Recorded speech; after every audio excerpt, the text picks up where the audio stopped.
Okay, we finished last time on this slide talking about the ciliated pseudostratified columnar cells. And what I like to do here is to give you an example of an organ system so that you can sort of put some real context on what you're learning. Remember the slide that we looked at as we finished last time. It says here that the non-ciliated variety of the simple columnar is in the digestive system, but look, the ciliated variety lines small bronchi. So the ciliated variety of this stuff is in the respiratory system. Okay? Now this picture tells you that the cilia here of the pseudostratified cells, it tells you that these pseudostratified columnar things are non-ciliated varieties in the reproductive system. We talked about that. The ciliated variety then is found in the trachea, that's respiratory, and the upper respiratory tract. Now on the next slides, I'm going to put these together and then we'll go through it again. On the next slide, we're going to learn about stratified squamous. And this says there are a couple of varieties of this. Okay, the non-keratinized version of this stacked cell stuff is found inside us, in the soft tissues. And one of the places you find this stuff is in your nose. So I made a stupid little joke about that as we were finishing class about stuff in my nose. Y'all remember that? Okay. All right, so let's put all of these things together and let's go through the respiratory system. Just so you have one system you can think about already. You're learning the tissues. If I went inside my body, I'm on board Miss Frizzle's magic school bus, and I can point out to the kids as I go what I'm looking at as I go down the tubes. All right, so if I go through my nose, remember the stupid story? If I go in my nasal cavity, my kids say, "Dad, you're picking your nose." And what do I say? Yeah, I'm scratching my stratified squamous epithelium. Yes, I'm not picking my nose. And then as I get past my nose back into the upper respiratory system, what will I point to the kids as they pass by? Look, kids, lining the walls. What will it be? Ciliated pseudostratified columnar epithelium. As I continue down the respiratory tract and I get to the small bronchi, I say, look, there's been a change. What does it look like now? It is ciliated simple columnar. All right, and then here's the one to see if you've been studying any A&P with me. At the end of it, at the very end of the respiratory system, what kind of tissue will that be? Where gas exchange is taking place.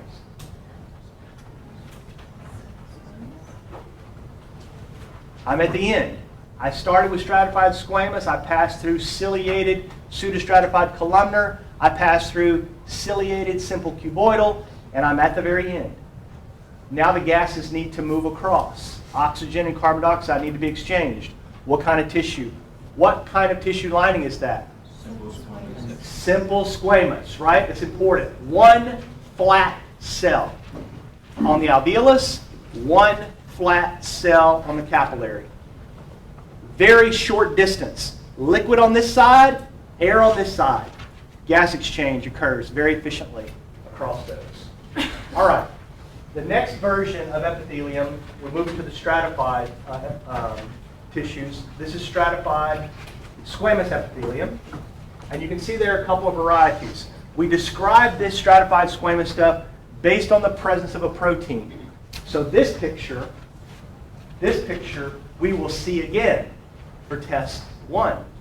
Because this could also be used, although it is not, this could also be used to teach you what skin looks like on the outside. It's stratified squamous. So whether you're talking about the epidermis of the skin, or you're talking about the linings of the soft tissues, like the nasal cavity, this tissue, stacked cells. I also gave you the esophagus as an example. And I mentioned stomach acid to you, did I not? You wash the stomach acid into the esophagus over and over again, and what does this highly regenerative tissue want to do? Make more of it, right? And if that division gets out of control, you have esophageal cancer. You've got a tumor formation in the wall of the esophagus. So very highly regenerative tissue. you find this stuff, this stratified squamous stuff, in places where you expect there to be some subjection to abrasion. So it's highly regenerative, lots of cell loss from the outer layers, and the abrasion, very highly regenerative, replaces, once you slough those cells off, you replace them very quickly. Stratified squamous epithelium. The next one, I have skipped. You will probably notice that I have skipped the stratified cuboidal and columnar. Those are very rare tissues. I don't waste any time with them. The next picture I have here is a picture of transitional epithelium. And I love the name of this because anatomy people, after they start, they get to be old and stuff, they start thinking they know a lot. And it creates, I know people who teach anatomy in other places, and it does tend to create some arrogance with these people. Maybe you've seen some of these people who think they're really smart. They become arrogant about that. This is one of those places where I love to think about, you think you're so smart in describing things, right?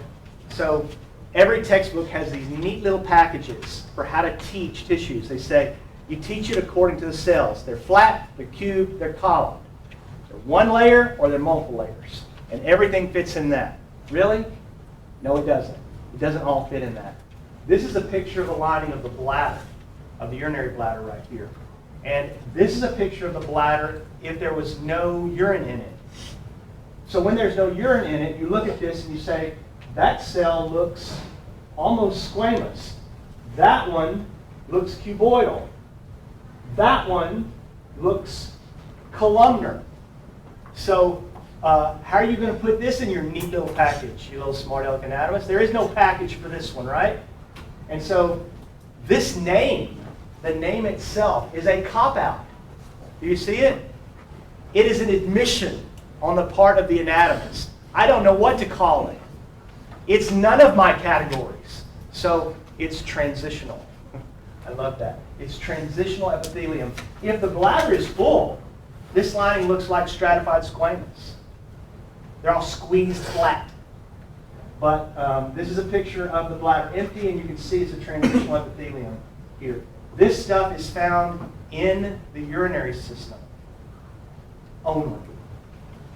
So it lines the urinary bladder and part of the ureters and urethra lining as well. Not the entire urethra is not lined with this, but some of it, part of it is. Okay, so that's it for the epithelium. Let's talk about connective tissues. We defined epithelial tissues this way. We said they are cellular in nature. And remember I said that does not mean that the other tissues are not cellular. That's stupid, right? We are cellular creatures, 300 trillion cells. That's what a human is. But we don't define the connective tissues using the cells that are there. It doesn't mean they're not there, they are. And I would like for you to remember for me categories of cells for connective tissues. So I'm going to do this as we're working our way through this. It's a repeated refrain. The cells of connective tissues. Fibroblasts, proper. Chondroblast, cartilage. Osteoblast, bone. Hemocytoblast, blood. Fibroblast, proper. Chondroblast, cartilage. Osteoblast, bone. Hemocytoblast, blood. The four cell types that dictate the tissue type. But we don't describe the tissues in relation to the anatomy of the cells. We describe the tissues based on the arrangement of an organic macromolecule that is extremely important for human anatomy. What organic macromolecule? Because you're learning from me, y'all. Yeah, we're going to describe these with a protein nature. Exactly. So the first connective tissue proper we're going to look at is going to be called dense regular connective tissue. This is what you find in tendons and ligaments. You see this very regular arrangement of something. What is that something that is regular? It's the arrangement of collagen, the protein. Okay, what if you want to call it dense irregular, like the dermis? What is irregular? The protein is irregular there. What if you want to call it reticular? On and on I could go with this.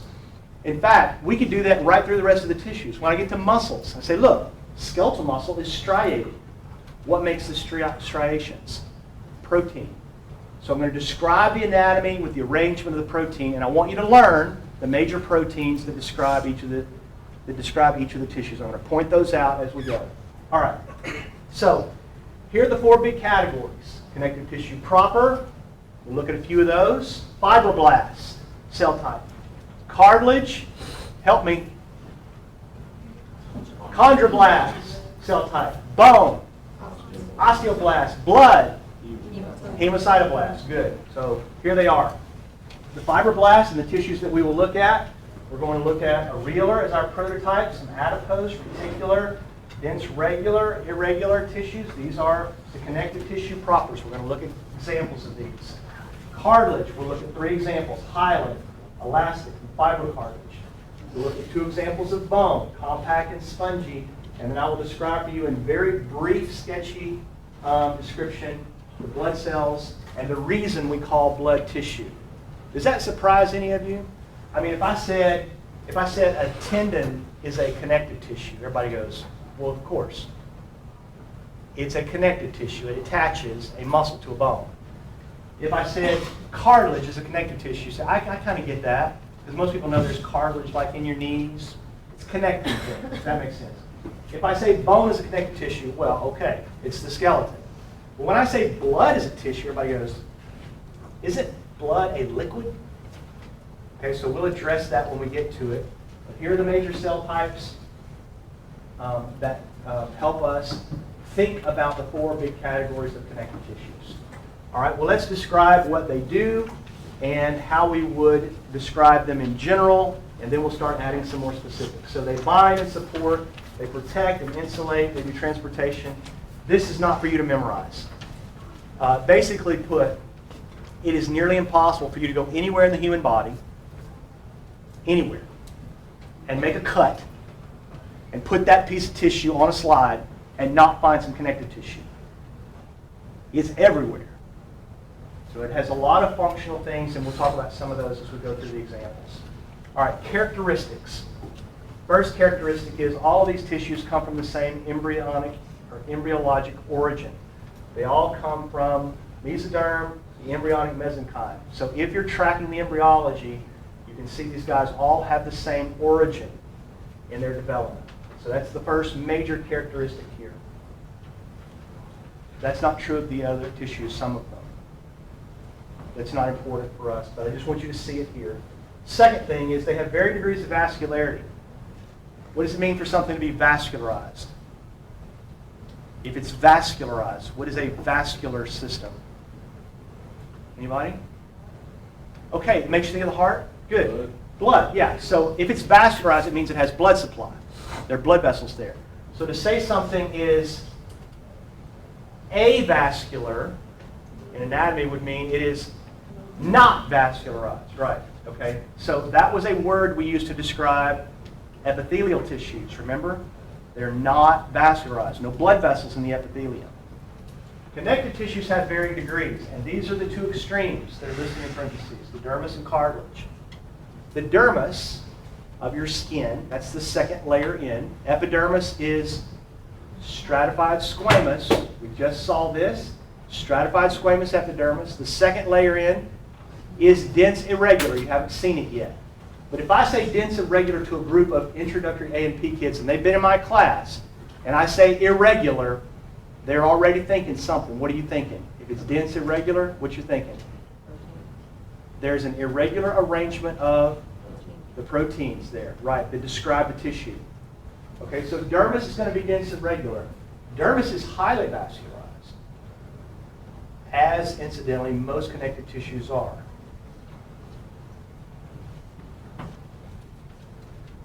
Does that surprise you that bone is highly vascularized? Does that surprise you? Sometimes students think, well, they're handling bones in the lab and they think, I don't see any blood vessels. Okay, so when I teach you bone anatomy on test 2, you're going to see this. Bones are highly vascularized structures. And so this is a connective tissue. Dermis is dense irregular. That's an example. Bone's another one. This one is an exception here. This one is odd because students normally wouldn't think that the cartilage, which most of the time is not, cartilage is not as hard as bone There's no calcified matrix in the cartilage. So students think, well, you would think there would be blood vessels in it, but there are not. Cartilage is largely an avascular structure, kind of like epithelial tissue is. Now let me give you a real life example to help you remember that. Normally when someone injures their knee in an athletic injury, that injury is damage either to ligaments and tendons, and those would be dense regular tissue. They are vascularized. Or the injury will be to the cartilage.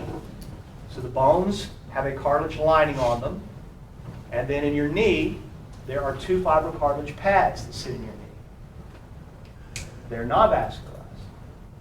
So if the injury is tendon or ligament, and it's a stretch, it's not a tear, a lot of times, therapy, staying off of it, paying attention to your healing process, you can get back on your feet again without surgery. But if the cartilage is torn and the cartilage is causing some kind of impingement in the joint, it is highly unlikely that that will resolve itself. And most of the time the surgeon has to remove the cartilage that has been damaged, leaving exposure for one day the bones to articulate with bones and cause joint problems. So this is sometimes surprising. I like to slow down and emphasize varying degrees of vascularity. Cartilage is a big one. Because of its avascular nature, it doesn't heal well. So if you, for example, moved the head of your humerus out of your glenoid cavity, you have torn the glenoid labrum. You can't do it without damaging it.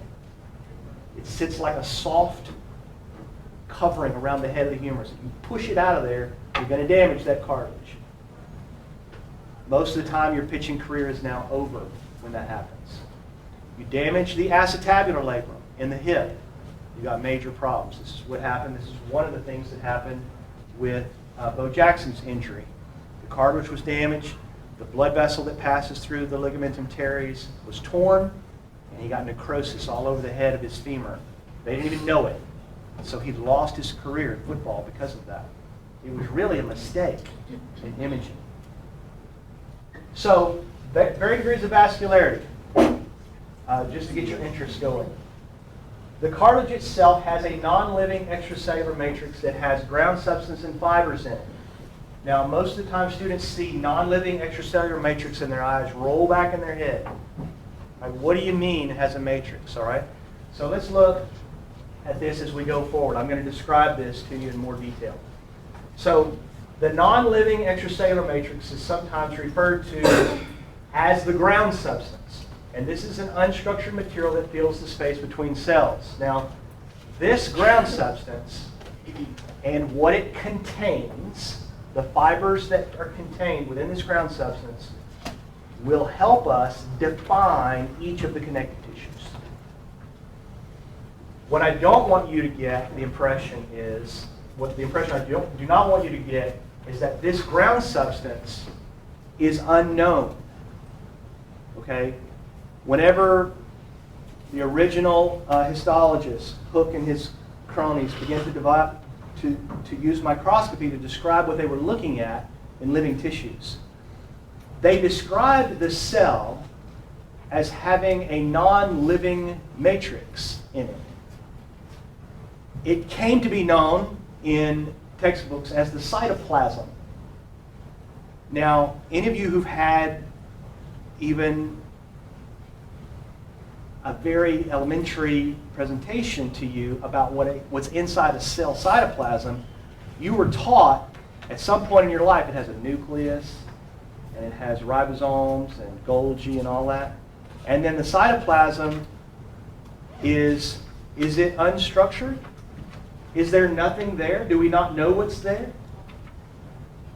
Every introductory biology book will call it the cytoskeleton. You know, I can look at a nerve cell and tell it's a nerve cell. I can look at a red blood cell and I know it's a red blood cell. I can look at a hepatocyte and know that's a hepatocyte. I can look at a glial cell and know it's a glial cell. I recognize them. They have a particular shape and size. And that's because the cells have a skeleton in them. I wonder what organic macromolecule is used to construct that skeleton.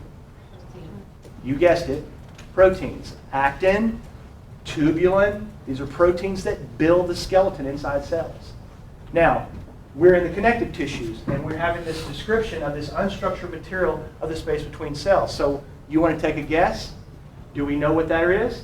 Do we know what's there? You bet we do. We know exactly what's there. You have to use very powerful scanning electron microscopy to see them, but there are molecules that actually build the matrix. They are the stuff of the matrix. You want to guess what kind of organic macromolecules those are? Proteins. Yeah, y'all starting to get the point, right?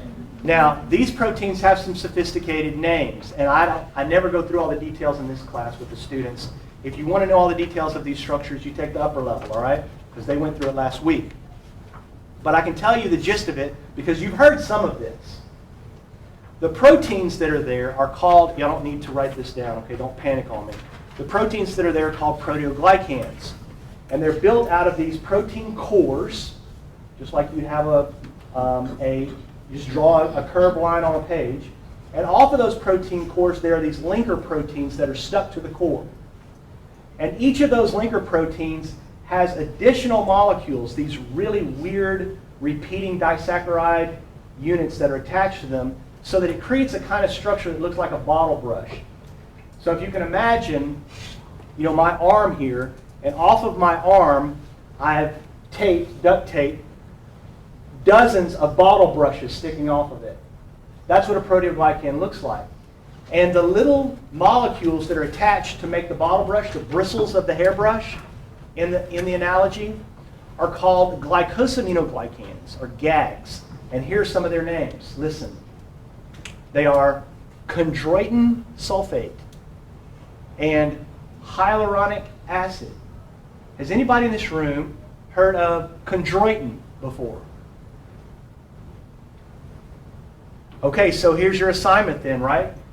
The next time you're in Walmart, walk through the little supplement section and see if you can find the bottles of chondroitin and read what it says on there. It's going to tell you, the supplement industry makes stuff like this all the time. The science people discover what's there, and the supplement industry says, let's make a pill because people will take it. So these proteoglycans and the glycosaminoglycans, like chondroitin, we know are this unstructured material. We know that's what's there. So you can take this stuff, and I have friends that will swear to you that they can take chondroitin and their joints feel better. Now, I'm not going to argue with them because maybe they're right. There's no science to demonstrate how the chondroitin you put in your mouth actually gets to the glycosaminoglycan. But there's got to be a mechanism for the construction. So I have a good friend that lives in Texas, and he tells me all the time, Wade, I promise you, the weeks that I'm taking my chondroitin pills, my joints don't hurt. The arthritic kind of old age thing doesn't bother me anymore.